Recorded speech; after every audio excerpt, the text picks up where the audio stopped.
સાથીઓ, નામદાર સર્વોચ્ચ ન્યાયાલય દ્વારા ભારતના અનુસૂચિત જાતિ અને અનુસૂચિત જનજાતિના લોકોના અનામતના સંદર્ભમાં ગત તારીખ 1 ઓગસ્ટ 2024ના દિવસે એક ચુકાદો આપવામાં આવ્યો છે અને આ ચુકાદો અનુસૂચિત જાતિ સમુદાયના પેટા જાતિમાં વર્ગીકરણ કરવા બાબતે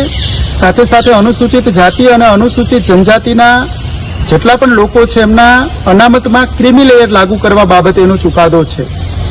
તો આ ચુકાદાની સમીક્ષા માટે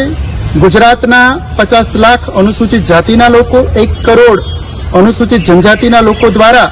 ગુજરાતની રાજધાની ગાંધીનગર મુકામે